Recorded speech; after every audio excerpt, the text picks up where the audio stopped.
Teorias da inspiração, porque de conspiração está o mundo cheio.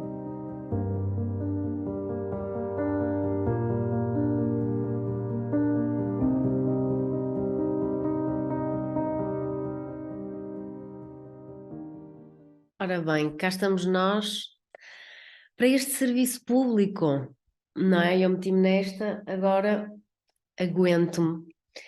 Então, Dia dos Mortos. Uau, eu estou de preto, claro. Mas tenho aqui uma coisinha cor-de-rosa, não é? Para dar assim um xará. Dia dos Mortos, eu pensei assim, podemos falar sobre vidas passadas e a teoria das vidas passadas e regressão a vidas passadas, porque há muito mito, há muito tabu e uma confusão. E também podemos falar sobre vidas passadas que não são só as nossas, porque nós temos super curiosidade em saber quem é que fomos noutra vida e não sei o quê, mas também podíamos falar sobre as outras vidas passadas, não é? Eu tenho falado muito nos avós, tipo, há aqui um atrofio meu com os avós, é nosso, não é? Os avós, como se costuma dizer que os avós deviam ser eternos, é uma coisa que mexe muito connosco, porque no fundo eles são aquele canal que nos lembra aqueles tempos em que nós vivíamos super em presença, éramos felizes porque não sabíamos, ou éramos felizes e não sabíamos. E portanto também podemos falar nisso e podemos falar, exato, na infância, porque, enfim, já vamos perceber. Já vos vou explicar a minha perspectiva, não é? Este podcast não passa da minha perspectiva. Claro que depois eu tenho aqui um posicionamento que acaba por ser privilegiado, porque como eu trabalho com terapia, tenho ferramentas, tenho formação e tenho muitos casos, então eu consigo ter muitas vidas numa vida, como dizia o Brian Weiss, noutro sentido, mas porque é super rico dos meus alunos, dos meus pacientes, aquilo que eu vou apreendendo, porque nem eu vou aprendendo, mas vou apreendendo, vou trazendo para a minha bagagem de informação. É incrível, ela tem assim uma janelinha para a vida das pessoas, que claramente é uma janela confidencial, mas que me dá a mim, tipo, lá está, essas ferramentas e essa noção que acaba por não ser a minha opinião, mas a minha percepção de muitas experiências, não é? Quase nunca tinha pensado nisto. Quase como se eu não vivesse só a minha vida, mas vivesse a vida de uma série de pessoas, de certa forma, claro que sim. Então, vou começar por onde? Vou começar por contar que sobre outras vidas, as vidas dos avós, por exemplo. Pai, estamos aqui num mês, não é? Hoje é o Dia dos Mortos.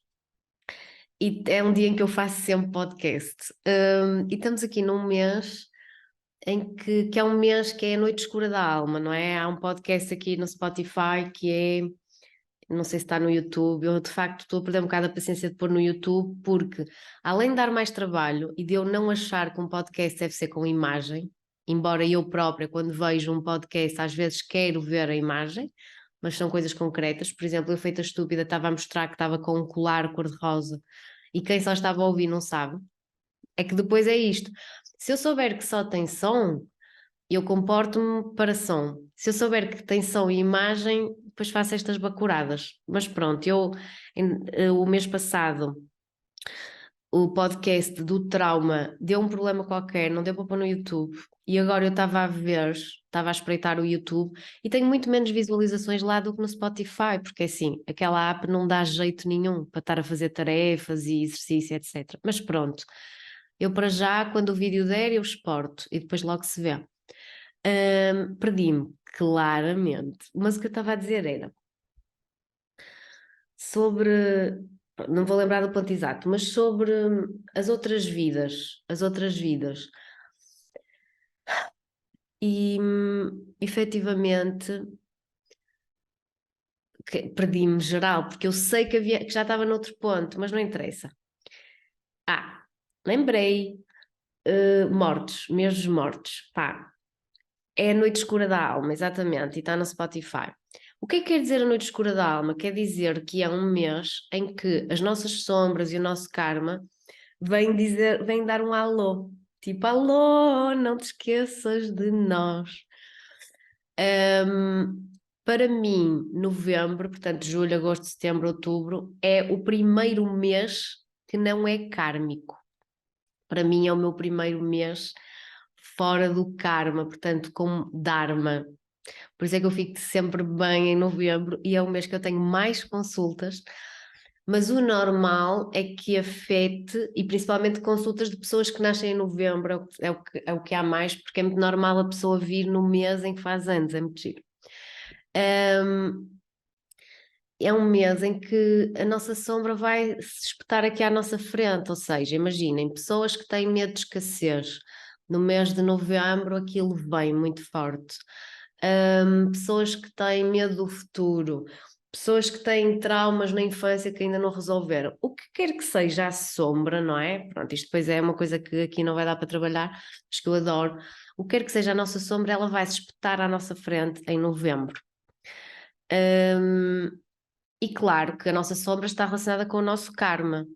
Portanto, por exemplo, eu tenho o karma da humildade, embora eu esteja em novembro no mês dármico, que isso é outra matéria, que é da mentoria do mapa do tempo, que está agora a acabar em dezembro. Embora eu esteja em Dharma, eu tenho um karma. O meu karma é o karma da humildade. Portanto, é normal que em novembro eu seja convidada, seja picada, estimulada a ver se caio na esparrela de ser arrogante. Yeah! Pronto, então é isso, não é? Conforme o karma, agora até estou a falar para os meus novos alunos da mentoria curar as crianças do clã, porque eu, como lhes estive a dar os karmas, agora podem espiar isso e podem ver se efetivamente acontece do karma se esfregar na cara. Agora, é um mês que desperta muito tudo o que é sombra e a morte para nós ainda é sombra, não é? A morte para nós ainda é a maior incógnita da vida. E é um mês que realmente se deve celebrar as pessoas que já passaram por nós fisicamente e que já não estão fisicamente. Eu pessoalmente sinto que esse lado de lá, deste nosso universo, fica muito acordado e muito ativo nesse mês, especialmente no dia de hoje. Então é bom ter muito respeito. Não me perguntem porquê, mas acabei de receber a informação de vos dizer que, ao contrário do que achamos, acender uma vela não é bom. Porque as almas estão à procura da luz. Se forem almas que ainda não estão bem conscientes de que passaram para o outro lado, nós só sabemos uma coisa: quando morremos temos que procurar a luz, certo? Elas estão à procura da luz. Eu nem queria estar nada a falar disto aqui, mas tem que fazer o que tem de ser feito. Então, uma coisa é nós irmos ao cemitério ou assim, colocar uma vela que é a casa deles aqui para a matéria que ficou. Agora, acender uma vela em casa a pensar numa pessoa que partiu pessoalmente, não aconselho. E no outro dia estava a falar com a minha Márcia do luto e curiosamente ela tem a mesma opinião. E a Márcia sabe muito. Então, pronto, mais um fé de ver. E sobre essa questão, eu estou a sentir muito, estou a receber muita informação dos meus avós, portanto, só para contar aqui no sentido de uma partilha com a qual se podem identificar. É um exemplo. Eu tenho uma avó de sangue viva, que é a mãe da minha mãe, que está com Alzheimer, que está num lar, tem 96. E depois tenho uma avó que não é de sangue, mas que vale por todos juntos, quase. E são as duas Madalena, que era a minha empregada que tomou conta de mim, que ajudou a minha mãe em tudo e mais alguma coisa. Não é, e vinha de casa do meu pai, mas depois passou para a casa da minha mãe, enfim, era da família da minha avó do meu pai. E ela também tem 96, duas Madalenas com 96. São o oposto uma da outra, portanto, a minha avó, mãe da minha mãe, nunca trabalhou, sempre foi tratada nas palminhas, o pai dela era químico e fazia-lhe os cremes, então ela tem uma pele inacreditável, sempre viajou muito. Depois, a minha outra avó, a minha empregada, nunca foi à escola, trabalhava no campo. O marido dela morreu muito cedo, deixou-a com uma enteada, ela teve mais 2 ou 3 filhos. e adotou a minha mãe de certa forma, e mais netos, os filhos da minha mãe, e por aí fora. Uma mulher muito lutadora, da aldeia, cuja frase é parar é morrer. Então, neste momento, eu estou com as duas no limite, como é óbvio, porque a minha avó do lado da minha mãe, mesmo com Alzheimer, ia fazer a vida negra a todos, porque esta é a verdade, que é complicadíssimo. Tivemos que a colocar num lar, portanto, ela é caranguejo como eu, portanto, tirar-lhe a casa é a morte, mas efetivamente não dava mais. E eu até mostrei no Instagram o ursinho dela que encontrei da infância dela, tipo, enfim, eu fiquei com quase tudo, não por apego, mas porque senti mesmo pela primeira vez o tentar respeitar aquela história, levando a memória energética que está naqueles objetos para um espaço seguro. Eu tenho uma casa grande, são muitas coisas, ninguém consegue ficar com elas, eu não fiquei com todas, mas tenho uma casa onde sinto que a história deles gostaria de continuar na positiva e conforme eu queira fazê-lo. Estou-me a lembrar de coisas e estou a perceber se posso contar ou não. Ok, vamos continuar. Entretanto, a outra sempre morou sozinha, sempre se desenrascou, ela até mora perto de mim, eu às vezes vou lá vê-la, ela está sempre a limpar as janelas ou a jardinar, mas sempre muito magrinha, ela até tinha uma expressão que era, ela dizia-me a mim, porque eu também era muito magrinha, bons tempos, ela dizia-me a mim, ó maninha, que ela chamava assim, tem de comer, senão vai olhar os pintinhos ao ser abade, que era uma história qualquer na terra dela em que os pintinhos do ser abade não, morreram porque não lhes deram de comer. Ela tem assim altas saídas. E ela própria começou a comer cada vez menos, teve uma queda, um miúdo que estava de skate foi contra ela, ela partiu o braço e a partir daí notámos os ossos muito frágeis, ela muito frágil, enfim. Mas pronto, ela foi-se arrascando. Esta semana, a semana passada, eu recebi uma mensagem da cunhada dela, da cunhada não, da nora, a dizer que ela já estava em casa do filho e da nora porque já não conseguia estar sozinha e que não tinha telemóvel porque já não conseguia atender o telemóvel. Eu estou-lhes a falar da pessoa mais ativa, dinâmica, lúcida da história de sempre, da humanidade. Mas é assim, há limites para tudo, não é? Tomou conta da irmã até tarde, a irmã teve Parkinson, que ela dizia que era Parkir, opá, porque esta mulher ela diz umas coisas super engraçadas. Troca tudo, diz, oh maninha, pronto, tanto como estamos a perceber, já estou a fazer um podcast em homenagem a ela, portanto já entendemos o que é que vai acontecer mais cedo ou mais tarde, também é óbvio, não é? Mas, oh maninha, o meu filho agora mexeu-me na casa de banho, fez obras e tem um polibar. Em vez de banheira tem um polibar. Oh maninha, foste cheiro à noite, foste para a discoteca? Olha, vou fazer um pastel de massa terna, fui ali ao líder comprar. Hoje fiz um roche ao braço. Opá, é tudo assim, ela tem a sua própria linguagem, não é? Queres orégãos na pizza? Então, uma mulher que eu sempre disse à minha mãe, pá, podem morrer todos, mas quando aquela mulher morreu, e vocês não me vão aguentar. Bom, mas isto foi há uns tempos. E hoje em dia já consigo ter uma visão da morte mais pacificada. Ou seja, sem querer, parece que o meu desapego tem vindo a ser trabalhado. E até porque eles permanecem, não é? É sobre isso que eu também quero falar. E então, portanto, ela não está bem. A minha outra avó, a Betinha, chamemos-lhe assim, com 96 anos, a semana passada, falou com a minha mãe e disse-lhe: Estou preocupada, reparei que estou com rugas. Vocês imaginem que ela é tipo uma mãe narcisista. Para quem sabe, para quem não sabe, pronto, uma mãe narcisista é uma mãe que só tem o foco em si. Uma coisa é uma mãe que vive para os filhos, não está equilibrado.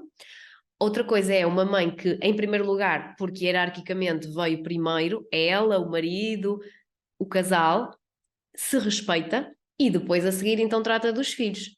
A história do estás no avião e caem as máscaras, porque o avião está a abanar. Quem é que pôs a máscara primeiro, a ti ou ao teu filho? Pois a ti. Ponto. Portanto, isto é uma pessoa saudável, uma pessoa que se cuida e depois vêm os filhos e não vai prejudicar os filhos por se cuidar. Portanto, sair da ideia do egoísmo. Mas de facto existem mães narcisistas, são raros, e pais. Mas neste caso é uma mãe que sempre foi uma avó que cuidou dos filhos, porque ela primeiro estava o cabelo dela, as unhas dela, a pele dela, a roupa dela, bem, whatever, não foi por mal, e foi uma boa mãe ainda assim, mas faltou isto. Então ela disse à minha mãe: Sabes, estou preocupada, estou a ficar com rugas. E a minha mãe disse: Oh mãe, a mãe tem 96 anos, eu tenho 60 e já tenho rugas ao tempo. E ela respondeu: Ha, pois, mas eu só comecei a ter esta semana. Agora vamos ler nas entrelinhas. Finalmente ela percebe que está a envelhecer ou velha.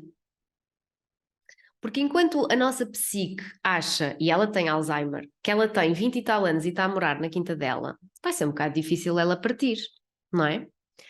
Agora, quando ela nos dá este simbolismo de nos dizer que está a ficar com rugas, estamos a falar da anciã. Finalmente baixou nela o status. Entretanto, eu há umas semanas largas, portanto já há um mês, sonhei com o meu avô, mas eu estava ao telefone com ele e estava-lhe a dizer, ele estava-me a dizer que vinha cá, o meu avô já morreu, pai da minha mãe. Estava-me a dizer que vinha cá. E eu disse assim: Mas ela sabe que tu vens? E ele disse-me que não, se não me engano. Não, mas eu vou, entretanto. E eu, ok. Claro, quando acordei pensei logo, ok, isto é informação. Mas isto não é informação porque nós somos mediúnicos ou então somos todos mediúnicos. A questão é, efetivamente, nós temos acesso a outras informações, só que a nossa psique não ia aguentar aqui na Terra que nós as tivéssemos tipo trigo limpo, acordados no dia a dia, porque íamos ser disfuncionais na sociedade. Eu costumo dizer que as pessoas que estão no Magalhães Lemos, no Conde Ferreira, no Júlio de Matos, a percentagem que tem uma deficiência, o que é. Não, nem posso dizer que seja tolo, a percentagem que tem uma deficiência. Epá, nem vou conseguir dizer a percentagem que tem uma deficiência, vou ter que dizer que todas essas pessoas, no véu que nós temos entre esta realidade e as outras vidas e as outras realidades paralelas, nesse véu que existe, eles têm um rasgão maior e conseguem ver para o lado de lá e ficam tolos, claro. Ou seja, a deficiência que poderão ter, mesmo neurológica, na minha perspectiva, é um facilitismo de visão do que está do outro lado. Estão-me a fazer entender? E a estrutura psíquica e egóica não suporta. Já estamos aqui a falar um bocadinho de vidas passadas. Porque é que nós não temos noção da vida passada? Porque a nossa estrutura não ia aguentar.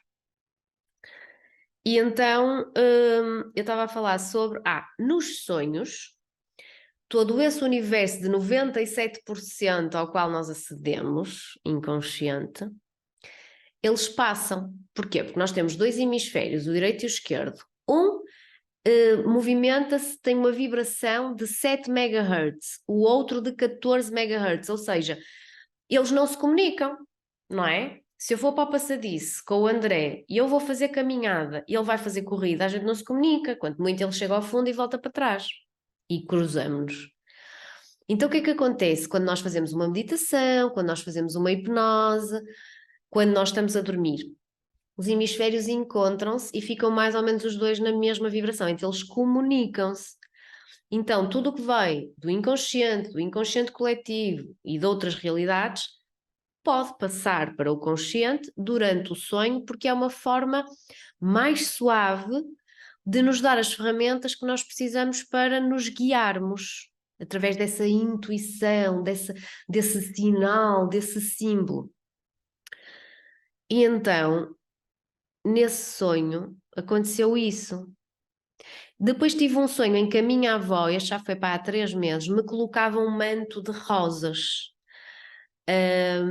Como se fosse a passar-me o legado do feminino, porque ela é matriarca e ela faz anos a 4 de julho, que é a mesma altura em que faz a Santa.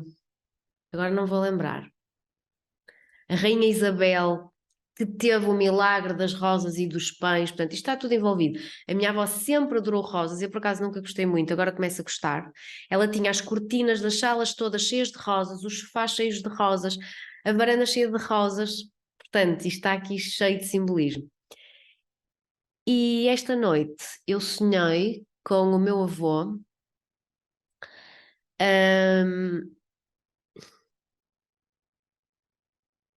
tive uma branca, estou a tentar me lembrar do sonho e o meu ego, a minha mente já estão a querer apagar, porque não interessa e não sei o quê, porque não é seguro. Ok, focus. O que é que acontece? Para a minha avó ir para o lar, nós tivemos que desfazer a casa deles e nós sentimos uma certa culpa relativamente a isso, mas não tínhamos outro remédio, até porque a casa era alugada. E sentimos uma certa culpa perante a minha avó, que ainda está viva e que não sabe, e perante o meu avô, que não está vivo, mas que nós sentimos em todos nós. Então é engraçado como no sonho o meu avô aparecia no seu sofá, sentado, com o armário dos giradiscos aberto, giradiscos esse que eu já trouxe para cá, mais os vinis, já tivemos a ouvir há 2 fins de semana atrás, o André conseguiu pôr a funcionar. E foi brutal senti-los pela casa, sentir o meu avô super contente. Eu estava na piscina e só pensava, mãe, ele deve estar a curtir imenso esta vibe, esta segunda vida que os giradiscos e que os vinis dele estão a ter. Mas o que é certo é que ele estava sentado no sofá, tinha esse armário aberto, e eu dizia-lhe, ó avô, desculpa, nós não sabíamos que ias voltar. Ai meu, agora está a mexer comigo. É normal que à medida que eu vá falando neste sonho ainda o compreenda melhor. Eu avô, desculpa, quase que não sabíamos que ias conseguir espreitar e ver o que é que se anda para aqui a passar. Desculpa, avô, mas nós não sabíamos que ias voltar, senão não tínhamos desmontado a casa. E ele disse: não tem mal, não tem mal, não tem mal. E depois, a barba dele picava sempre muito. Ele teve lupus e teve uma queimadura de guerra. E então ele tapava, lá está, os segredos, não é? Ele tapava com barba, teve sempre muita barba. E tanto os filhos como os netos se queixavam: a barba pica, lembro-me de eu dizer: a barba pica. E ele ficava triste quando ouvia isso. Então, eu não tinha nada disto no consciente, mas dei-lhe assim 3 beijos, mesmo em cima da barba, e o cheiro era completamente igual. E o meu tio, o filho dele, estava a olhar, e eu disse: ele é o meu ursinho Teddy. Foi muito bom. E entretanto, eu escrevi, deixa-me ver, porque eu agora está-me mesmo a dar a branca. Isto foi hoje, portanto, eu de manhã escrevi, aconselho-vos a escrever, porque às vezes não compreendemos logo, mas depois compreendemos. Ok. Ok, ele diz que não tem mal, eu dou-lhe 3 beijos. Ele é meu ursinho Teddy. Ok. Não se passou mais nada de especial com o meu avô, passou-se uma série de coisas com outras pessoas. E eu percebo que é a segunda vez que ele aparece e agora ele está em casa. Ele ligou a dizer que vinha. Ai meu Deus, nem estou a acreditar no que é que eu estou aqui a compreender nas entrelinhas. Ele há um mês atrás ligou-me a dizer que vinha. Esta noite ele já cá estava, no sofá. Portanto, a minha avó já percebeu que está a ficar com rugas, o cerco está a apertar. E está a apertar para as duas, não é? Mas pronto. Então apeteceu-me falar nisto, para nós estarmos atentos aos sonhos, ao simbolismo, aos avisos, do que é. Esta altura do ano é muito, muito virada para isso. Eu não sei se já viram o filme da Pixar, o Coco. Acho que é o Coco. O meu irmão adora esse filme. O meu irmão é de 27 de novembro, portanto ele adora tudo o que seja assim mais taciturno. Embora seja Sagitário, portanto é festa, mas a festa é a máscara dele. A sombra dele é a morte. Ele teve um avô que não é meu avô, que nós somos meios irmãos, que morreu e que foi assim muito forte para ele. Então, esta altura do ano é muito convidativa para estes últimos movimentos de vida. Bela forma de falar em morte e de dizer que pessoas vão morrer, como morrem todos os meses, mas é realmente a noite escura da alma, enfim. No mês de novembro, todos nós, estejamos onde estivermos, mas aqui na Terra mais, somos convidados a fazer um movimento escorpiónico, de ir lá abaixo, ao lodo, trazer as sombras cá para cima, e o desafio é saber convergir. E convergir fala sobre encontrarmos aquilo que nos une e esquecermos aquilo que nos separa. Ou seja, o nascido de novembro tem muita dificuldade em fazer isto. Mas acima de tudo, fala em nós trazemos a sombra à luz e sabermos fazê-lo, não é? Fala sobre nós vivenciarmos o mundo dos mortos e reverenciarmos os mortos e honrarmos os mortos com dignidade. E bom, daqui penso que nós podemos realmente, depois isto deixou-me assim meio mal, Depois disto acho que podemos passar então às vidas passadas, não é? Vidas passadas mesmo nossas, outras vidas que nós tivemos. E é uma coisa que eu não faço muito em terapia e não sei, algumas pessoas já perceberam que inclusivamente eu fujo disso e não falo muito, mas achei por bem vir agora aqui esclarecer. Colocando os pontos nos is, talvez já possa receber mais pessoas, porque eu não gosto, eu para já não gosto de pessoas que procuram uma constelação como se fosse uma solução. E também não me identifico com andar sempre atrás das vidas passadas. E o que eu costumo dizer é: mas se tu nem sequer estás a conseguir gerir esta vida, para que é que queres arranjar mais mambos e mais vidas para te confundir, não é? Agora, a verdade é que muitas vezes, quando nós temos acesso a uma vida passada, podemos desbloquear coisas aqui. Claro que sim. Eu fujo é do quê? Como é que eu lhe vou chamar? Opá,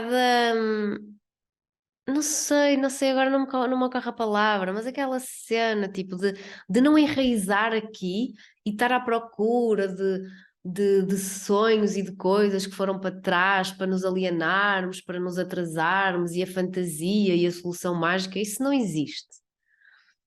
Então, a terapia de vidas passadas deve ser feita quando a pessoa realmente sente essa necessidade e pode senti-lo de variadas formas.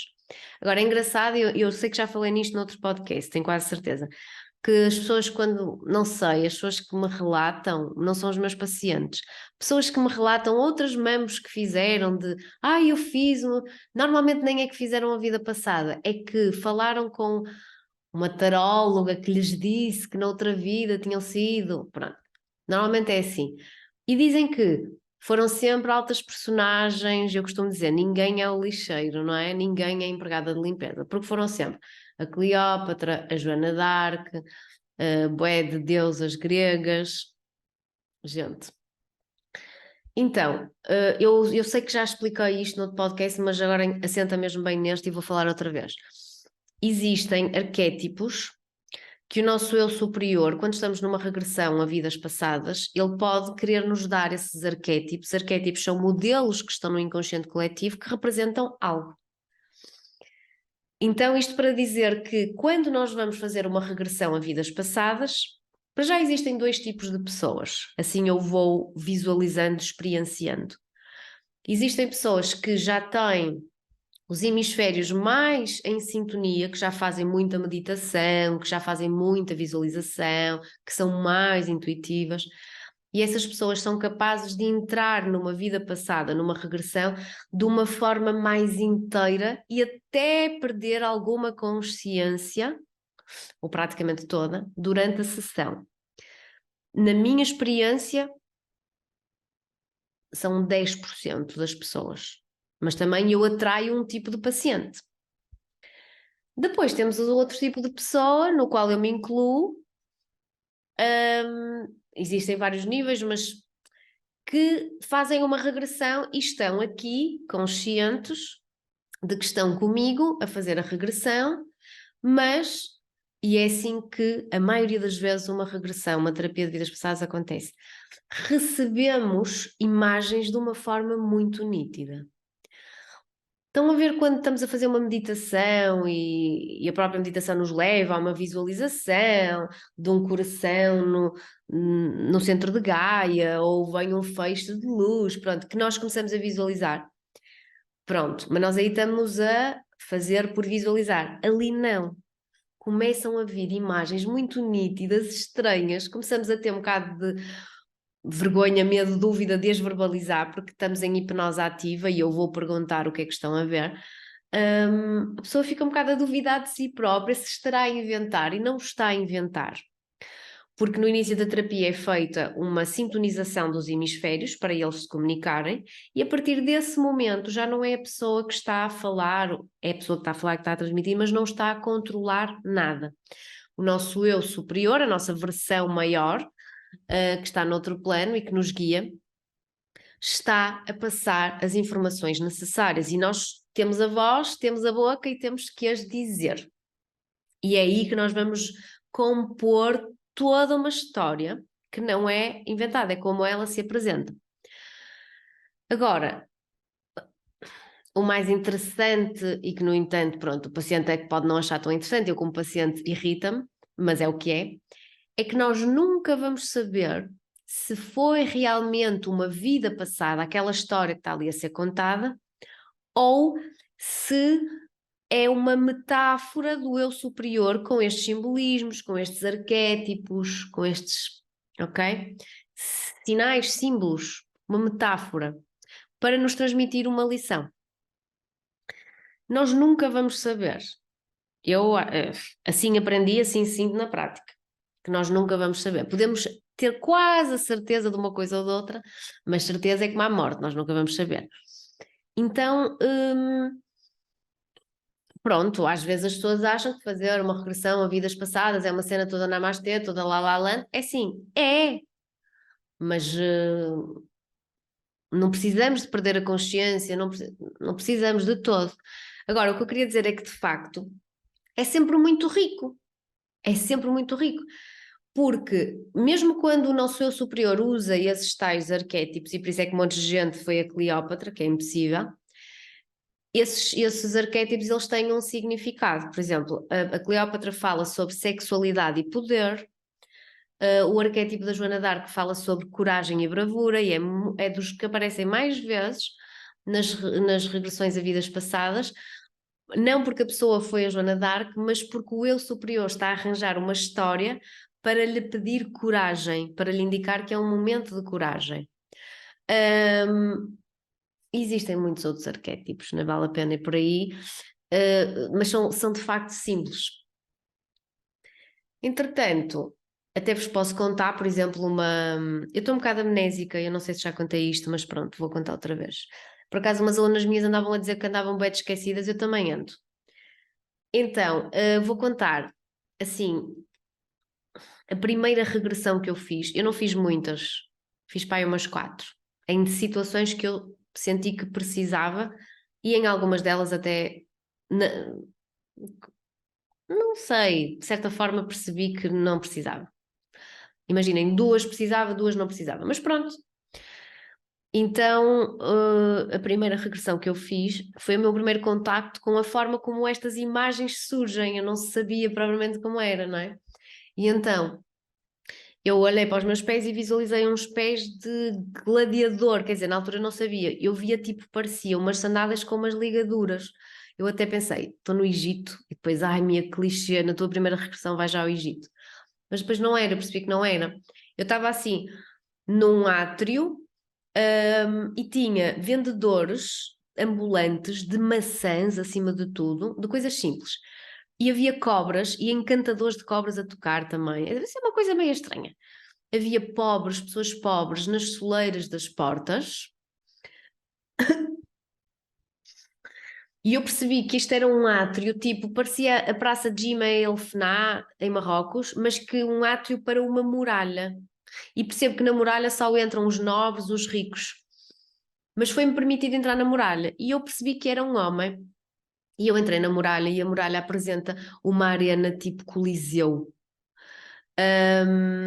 E eu já era esperado de entrar, portanto, estava cheio de povo. E eu aqui começo a perceber que se calhar a minha cena de não gostar muito de estar assim a falar para massas poderá ter a ver com isto. E é aí que nós vamos juntando algumas peças que podem ser interessantes. Eu sou convidado a subir ao palco e está lá uma mulher vestida de branco com umas rendas e até com a cabeça meio tapada com umas coisas, e ela está grávida. Ela está de branco, de rendas, e ela está grávida. E eu sou tipo um gladiador, lá está aí, eu compreendo que sou tipo um gladiador e percebo que ela é princesa, filha da rainha, que tem ali um cargo de nobreza e que é por isso que eu estou ali, que eu sou o marido, mas eu era plebe e era um guerreiro que ganhei mais estatuto, até como quase chefe, que a ventania, meu, quase chefe da, do exército, mas sei, ainda continuo a conseguir aceder àquilo e a desenvolver mais, se quiser, mas sei que não era o chefe ainda, e até tinha uma sensação de inferioridade, porque eu ainda era tipo o braço direito do chefe, que não sei agora quem é, mas talvez seja um gajo ruivo. Eu era moreno e era isso. E vou para esse palco e descubro, porque depois não se ouve falar, eu não ouço, nem me relatam assim, mas nós sabemos. E eu sei que traí a minha mulher grávida. Neste momento eu começo a ser vaiado, começam-me a atirar com vegetais e coisas, só que eu salto para outra cena. Pronto, e depois nós na terapia de vidas passadas, porque uma coisa é ir visitar uma vida por visitar, que é recreativo, de investigação, eu não faço, pode ser mau para a psique. Eu acho que devemos ir quando é necessário e vamos ter que fazer um acompanhamento da vida toda até ao momento da morte e enviar para a luz, porque é isso, pode haver uma parte de nós de outra vida que pode estar a precisar desta nossa vida na matéria para se manifestar, pode não ter ficado bem fechado naquela vida, então nós vamos ter que fechar. E portanto eu visualizo-me numa floresta, está uma carruagem, mas não é uma carruagem daquelas em veludo, bordô, todas, não, uma carruagem mais tosca, mas já dessas assim fechadas, e saem duas mulheres, não, sai uma mulher, e eu penso que fica alguém lá dentro. Só que como eu não tenho a noção do tempo, eu não sei se aquilo foi naquele dia ou se foi passado uns anos, mas eu penso que foi naquele dia, porque eu vejo uma mulher muito parecida com a primeira, mas mais velha. Elas eram branquinhas, meias ruivas, então eu penso que essa era a rainha, a mãe da princesa, a minha mulher. Eu penso que a minha mulher estava na carruagem, mas no momento eu fiquei baralhada e pensei que era ela passado uns anos que me tinha mandado matar, mas agora começa-me a ficar mais nítido que era a mãe. E até me começa a ficar nítido que ela, embora eu a tivesse traído, não me queria matar. A filha, a minha mulher, a filha da rainha. Whatever. Ai, rainha, já estamos, também não eras empregada de limpeza. Não, mas eu era um puto de um otário que andava para ali, que queria status e etc., que nem a amava verdadeiramente, ou amava, não sei, eu sinto que amava, mas que me sentia sempre insatisfeito comigo, inferior a querer provar coisas a mim mesmo e por isso é que traí com outra. E eu ascendi um bocado, mas também depressa me enterrei. E foi exatamente isso que aconteceu. Portanto, a minha colega perguntava-me o que é que estava a acontecer e eu, tipo, tinha a noção de floresta, homens a enterrar-me. E eu já sabia o que é que ia acontecer, porque eu já conseguia ter uma visão de raposas a comer-me. Tipo, vivo. E ela acompanhou-me nesse processo. Pronto, talvez algumas pessoas estejam aqui a achar isto super estranho. Eu posso vos garantir que eu sou super mental, que até eu passar na pele eu sou bastante cética. Mas pronto, foi tranquilo, eu não senti aquele sofrimento, porque há pessoas que se sentem nesse momento. Eu estava na boa a observar e fizemos a passagem para a luz e etc. Enfim. Não vou falar agora aqui das conclusões que me trouxe esta regressão, porque seria algo muito íntimo, em que eu poderia estar a expor outras pessoas. Acho que não vale a pena. Acho que vale a pena contar esta história só porque é um exemplo de uma vida passada.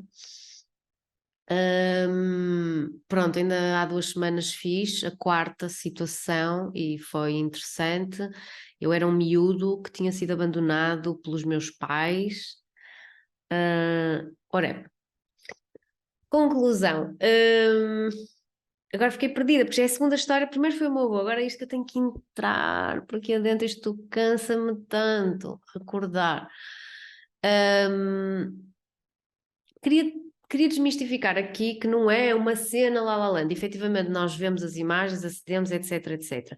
Queria também desmistificar que muitas vezes as personagens que aparecem são metáforas e estão a fazer ali uma projeção do eu superior. Ele está-nos a querer contar uma história para nós tirarmos uma ilação, uma lição que nós precisamos naquele momento. Portanto, uma regressão a uma vida passada é sempre interessante fazer, quer tenha sido uma vida mesmo nossa, porque depois porque é que nós queremos saber se foi mesmo uma vida nossa? Por questões de ego, de identidade, para dizer eu fui aquilo, eu fui aquele outro, e lá está, isso não é necessário. O que é necessário é colocar os hemisférios ao mesmo nível, viajar para um nível de consciência expandido e trazer lições dali, para não termos que estar na matéria dia após dia, a demorar anos, se calhar a aprender algo, não é? Portanto, estou aqui a revisitar na minha mente se já falei sobre tudo o que queria. Eu sei que, pelo menos, estou aqui há 47 minutos e até estou estúpida como é que eu já consegui falar disto tudo. Mas pronto. Eu penso que desmistifiquei um bocadinho. A terapia de vidas passadas não é algo que eu costumo fazer avulso, eu costumo fazer só dentro de um processo terapêutico, precisamente por causa disto. Por causa de pessoal que quer simplesmente espiar e não sei o quê. Eu faço a regressão a vidas passadas por motivos terapêuticos e para isso eu gosto de saber bem a história da pessoa para poder ajudar. No entanto, posto este episódio, até sou capaz, quando me pedirem, dizer assim: olha, primeiro ouve este episódio, e se ainda assim quiseres, porque eu sou muito pragmática, não vamos estar a fazer uma cena shanti-shanti, não é? É uma ferramenta. Portanto, se ainda assim, que eu gosto sempre de assustar para ver se as pessoas fogem, se ainda assim as pessoas quiserem fazer, pronto, podemos fazer. Mais coisas que eu queria dizer. Porquê que não sou assim tão apologista e acho que é uma ferramenta que é.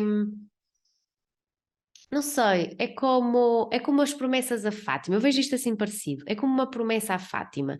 Nós não vamos fazer uma promessa à Fátima por tudo quanto há. Uma promessa pelo meu filho, uma promessa para conseguir um emprego novo, uma promessa para ganhar o Euromilhões, uma promessa para ficar curado. Não sei, eu acho que devemos poupar esses cartuchos e fazer uma promessa à Fátima quando efetivamente for uma coisa super importante, super interessante. Eu nunca fiz uma. Sei que o meu pai já fez para aí 2 ou 3. Eu nunca fiz uma. Portanto, estou a guardar esses cartuchos. Por acaso, se calhar até podia fazer agora. Então eu acho que uma constelação também, mas menos, mas uma regressão a uma vida passada, eu acho que são cartuchos que não devem ser estourados assim. Porquê? Ponto número 1. Porque efetivamente não queremos ir para o Magalhães de Lemos, não quer dizer que vamos, não tenho conhecimento de nada disso. Quer dizer é que se nós não nos recordamos das vidas passadas, é porque não é para recordar. Porque a nossa psique depois, o princípio da realidade tem que abrir para meter lá uma nova realidade, para tirar outra, e isso pode ser muito impactante e pode nos desregular um bocadinho. Não vou mentir, quando eu faço uma regressão a uma vida passada, eu fico ali pelo menos 1, 2 dias abananada, porque pronto, também são necessárias 2 noites de sono para aquilo encaixar. Não é suposto, se uma pessoa fizer uma regressão a uma vida passada mensal, já foi para ser internada, não é suposto, ok? Pois começa a ser muita informação de outra vida, nós já temos tanta nesta vida, não é suposto. Isso é um ponto. O outro ponto que eu costumo dizer é que nós temos tudo, todas essas vidas passadas que importam, estão todas na nossa infância. Todas. E vem um bocado como essas histórias que o eu superior conta, que é, vem um bocado como uma metáfora, ok? Um exemplo, imaginemos que eu, numa vida passada, era ladra. Nesta vida, eu podia estar sempre com medo e a minha casa sofrer um grande roubo. Estão a ver a ideia? Por exemplo, os meus avós tinham uma quinta que foi roubada. Isso traz-me alguma informação. Porque há quase um acerto de contas. Mas ali houve muita perda, mesmo com o 25 de Abril, mas ali eu nunca pensei muito sobre isso, mas estou a dar aqui exemplos meio paros só para percebermos. Imaginem que noutra vida eu tinha cometido suicídio, nesta vida eu era terapeuta de luto por suicídio. Mas eu disse que tinha a ver com a infância, e tem, porque se eu agora fosse terapeuta de luto por suicídio, certamente era por um episódio que se tinha passado na infância. Portanto, vamos lá ver. Vida passada, imaginemos, eu tinha morrido por suicídio. Entro nesta vida. Quando eu faço o meu planeamento encarnatório, já acedi à vibração da minha família, vibração energética, como sendo um match para mim, para a minha continuidade e evolução. Portanto, vai haver ali história de suicídio de certeza, certo? Então, imaginem que um tio se suicidou quando eu era miúda, aquilo marcou-me, vai fazer com que eu seja terapeuta de luto por suicídio. Estão a perceber? Então, às vezes, assim, aquelas características mais bizarras que nós temos, eu vou-vos contar uma em concreto, que é estúpida, mas eu penso que vão perceber. Eu tenho um atrofio de. A minha brincadeira favorita em miúda era estranha. Eu gostava de ir para bosques e gostava de brincar com bolotas, por exemplo, e fazer bonecos com isso. Então, a bolota era a cara da pessoa, o chapéuzinho, aquela coisa de cima, depois eu arranjava um pau, eu fazia bonecos com aquilo, eu entretinha-me com aquilo. E tinha muita cena do estar na floresta e conseguir sobreviver, também adoro Survivors, sobreviver a nível de alimentação, de diversão, a nível lúdico, lá está, o brincar ou fazer não sei o quê. E isso andava assim muito forte, muito presente na minha vida. Quando eu vos falo desta regressão, efetivamente isto foi num bosque outra vez. Eu não sei se eu estive lá há algum tempo a tentar sobreviver, eu penso que fui lá largada, ainda estive lá há um tempo, mas no outro dia eu por acaso fiz uma regressão com a minha querida Nádia, que era este miúdo, e e lá está, eles abandonaram-me, então os meus irmãos e os meus pais estavam na cidade e eu espreitava-os na cidade, mas eu era tipo um Mowgli que vivia com os animais num bosque. Aí foi muito nítido. E eu era a vergonha para eles. Então, aí eu tenho a certeza que eu passei muitos anos sozinha, tanto que depois eu vi-me a morrer já mais velho, nessa situação, no bosque, simplesmente eu caí de velho, foi diferente, e veio logo uma luz buscar-me. Mas aí eu tenho a certeza que nessa vida, se foi uma vida passada, pode ser uma metáfora, eu nunca saberei, mas sinto que se esta não foi, que ele está-me a trazer alguma coisa da minha psique, que eu tive que estar nesse bosque muito tempo a brincar enquanto era criança, depois a desenrascar, quando era whatever. Então, isto para dizer que efetivamente na nossa infância estão as informações todas, porque há sempre uma reprodução, pode ser por espelho, normalmente de uma vida para a outra nós estamos espelhados, estamos em oposto, ou seja, tenho dois irmãos mais velhos na outra vida, nesta tenho dois irmãos mais novos, mas depende do sentido do humor da minha psique. Porque aquilo que, para a minha psique, por acaso, na minha vida anterior eu tinha dois irmãos mais velhos e nesta tenho dois mais novos. Mas o sentido do humor da minha psique para fazer o espelho, porque o raciocínio, digamos assim, é dela, não é raciocínio, mas faz conta. Seria, tenho dois irmãos mais velhos, então nesta vida tenho duas irmãs mais novas, ou duas irmãs mais velhas, ou dois irmãos mais novos, que foi o caso que eu escolhi. Portanto, não é linear, nem é uma fórmula, sabemos que foi por espelho mas normalmente é por espelho. Isto também não vai dar para desenvolver muito aqui. Mas nós temos na infância todo o material que nós precisamos para evoluir nesta vida. Nós não precisamos de viver vidas passadas. O cardápio está todo ali, naquela infância, naqueles avós, naquelas dificuldades, naquelas feridas, naqueles pais, naquelas dores, naqueles traumas. Está ali tudo retratado, condensado na infância. Tudo o que de importante das outras vidas eu preciso de trazer está ali. E está ali, acima de tudo, através de uma sensação. E o que importa é a sensação. Não é a emoção, porque a emoção é química, não é o sentimento, porque o sentimento já tem mente, já tem raciocínio. A sensação é pura e nós viemos aqui à Terra para experienciar as sensações. Então a sensação é o que passa de vida para vida e inclusivamente não só das nossas várias vidas, mas da vida dos nossos antepassados, quer os tenhamos conhecido, quer não, para a nossa, e nós precisamos de olhar essa sensação, de ter consciência dela para não estarmos a desenvolver lealdades inconscientes e para estarmos conscientes das lealdades, ainda assim escolher o nosso próprio caminho. Penso que foi um belo resumo. E portanto, a mentoria Curar as Crianças do Clã já arrancou oficialmente na semana passada. Vamos ter agora, no dia 11 do 11, que é um portal imenso de espelho, e está relacionado com isto, o workshop da criança interior, e vamos falar um bocadinho sobre isto que estamos aqui a falar também, sobre esse concentrado de vidas passadas estar ali na infância e como desbloquear e como compreender e como evoluir e transcender. As inscrições estão abertas por estar, porque no fundo o grupinho já está constituído, mas se alguém sentir interesse de vir a este workshop da criança interior, o link está no meu Instagram, então vou passando nas stories. E é assim, não é daquelas coisas que eu vou estar sempre a fazer workshops disto, eu provavelmente não vou repetir este workshop ou então repito para o ano na mesma altura, ok? Se quiserem, querem, se não quiserem, também está tudo bem. Honrem os vossos ancestrais, porque na verdade eles foram uma materialização de partes da alma que nós perdemos. Uau, isto agora dava outro podcast, não era? Vamos ver. Obrigada e um bom mês de novembro. Até já!